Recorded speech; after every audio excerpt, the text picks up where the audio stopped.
ರಾಜ್ಯದಲ್ಲಿ ಕೈಕೊಟ್ಟಿದೆ ಮುಂಗಾರು ಮಳೆ. ಆ ಕುರಿತ ಬ್ರೇಕಿಂಗ್ ಅಪ್ಡೇಟ್ ಬರ್ತಾ ಇದೆ, ಬನ್ನಿ ನೋಡ್ತಾ ಹೋಗೋಣ.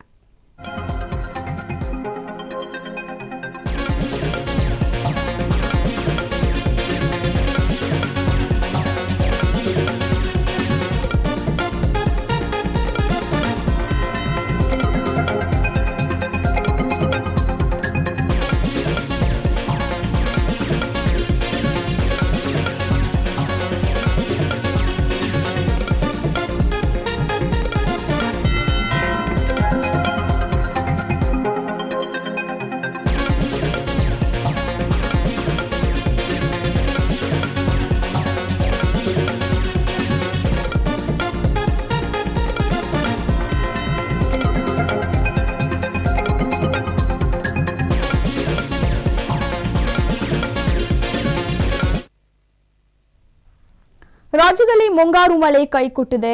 ಅತ್ತ ತಮಿಳುನಾಡಿಗೆ ಕಾವೇರಿಯನ್ನ ನೀರನ್ನ ಹರಿಸೋದಕ್ಕೆ ಸಿಡಬ್ಲ್ಯೂಎಂಎ ಆದೇಶವನ್ನ ಹೊರಡಿಸಿದೆ. ಇತ್ತ ರಾಜ್ಯದಲ್ಲಿ ಕುಡಿಯೋ ನೀರಿಗೆ ಹಾಹಾಕಾರ ಎದುರಾಗ್ತಾ ಇದೆ. ಗ್ರಾಮೀಣ ಭಾಗದಲ್ಲೂ ಕುಡಿಯುವ ನೀರಿಗಾಗಿ ಪರದಾಟ ಈಗಾಗಲೇ ಶುರುವಾಗಿದೆ. ಆಡಿಯೋ ಮುಖಾಂತರ ಜನರಿಗೆ ಎಚ್ಚರಿಕೆಯನ್ನು ಕೊಡ್ತಾ ಇದ್ದಾರೆ ಗ್ರಾಮ ಪಂಚಾಯಿತಿ ಅಧಿಕಾರಿಗಳು. ಮಳೆ ಇಲ್ಲದೆ ಕೊಳವೆ ಬಾವಿಗಳು ಕೂಡ ಬತ್ತು ಹೋಗಿದ್ದಾವೆ. ಕೆರೆ ಕಟ್ಟೆಗಳೆಲ್ಲವೂ ಕೂಡ ಒಣಗಿ ಹೋಗಿದ್ದಾವೆ. ಮಳೆಯ ಅಭಾವದಿಂದ ಕೊಳವೆ ಬಾವಿಗಳಲ್ಲಿ ನೀರು ಕೂಡ ಕಡಿಮೆಯಾಗಿದೆ. ಸೊ ಹಾಗಾಗಿ ಗ್ರಾಮಗಳಲ್ಲಿ ಜನರಿಗೆ ಕುಡಿಯುವ ನೀರಿನ ಅಭಾವ ಕೂಡ ಎದುರಾಗುತ್ತೆ ಮುಂದಿನ ದಿನಗಳಲ್ಲಿ. ಸೊ ಜನ ಜಾನುವಾರುಗಳಿಗೆ ನೀರನ್ನ ಸಮರ್ಪಕವಾಗಿ ಮಿತವಾಗಿ ಬಳಸಿ ಈಗಲಿಂದಲೇ ಅಂತ ಹೇಳಿ ಜಾಗೃತಿ ಮೂಡಿಸುವಂತಹ ಕೆಲಸವನ್ನ ಮಾಡ್ತಾ ಇದ್ದಾರೆ.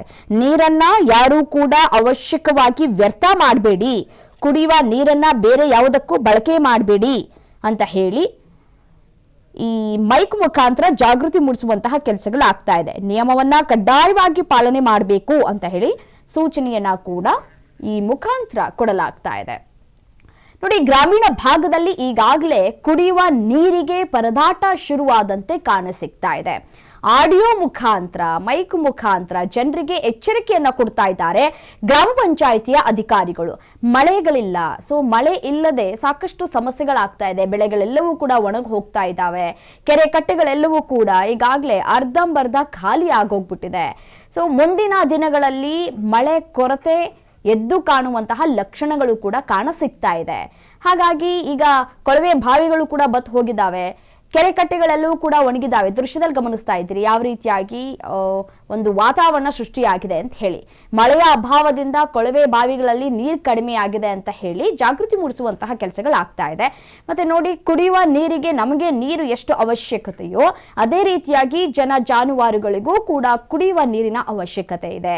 ಸೊ ಹಾಗಾಗಿ ಈಗಿನಿಂದಲೇ ಮಿತವಾಗಿ ನೀರನ್ನ ಬಳಕೆ ಮಾಡಿ ಅಂತ ಹೇಳಿ ಜನರಿಗೆ ಎಚ್ಚರಿಕೆಯ ಸಂದೇಶವನ್ನ ಕೂಡ ರವಾನೆ ಮಾಡುವಂತಹ ಕೆಲಸಗಳಾಗ್ತಾ ಇದೆ. ಸುಖಾಸುಮ್ಮನೆ ಯಾರು ಕೂಡ ನೀರನ್ನ ಪೋಲ್ ಮಾಡೋದಕ್ಕೆ ಹೋಗ್ಬೇಡಿ, ನೀರನ್ನ ವ್ಯರ್ಥ ಮಾಡೋದಕ್ಕೆ ಹೋಗ್ಬೇಡಿ. ಕುಡಿಯುವ ನೀರನ್ನ ಎಷ್ಟು ಬೇಕೋ ಅಷ್ಟೇ ಬಳಕೆ ಮಾಡಿ.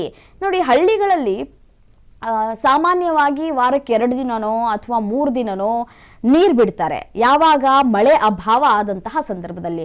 ಸೊ ಹಾಗಾಗಿ ಆ ಒಂದು ಪರಿಸ್ಥಿತಿ ನಿರ್ಮಾಣ ಆಗದ ರೀತಿಯಾಗಿ ನೋಡ್ಕೊಳ್ಳಿ ಅಂತ ಹೇಳಿ ಗ್ರಾಮ ಪಂಚಾಯಿತಿಯ ಅಧಿಕಾರಿಗಳು ಮುನ್ಸೂಚನೆಯನ್ನ ಕೂಡ ಕೊಡ್ತಾ ಇದ್ದಾರೆ. ನಿಯಮವನ್ನ ದಯವಿಟ್ಟು ಎಲ್ಲರೂ ಕೂಡ ಕಡ್ಡಾಯವಾಗಿ ಪಾಲನೆ ಮಾಡಿ ಅಂತ ಹೇಳಿ ಮನವಿಯನ್ನ ಮಾಡಿಕೊಳ್ಳಲಾಗ್ತಾ ಇದೆ.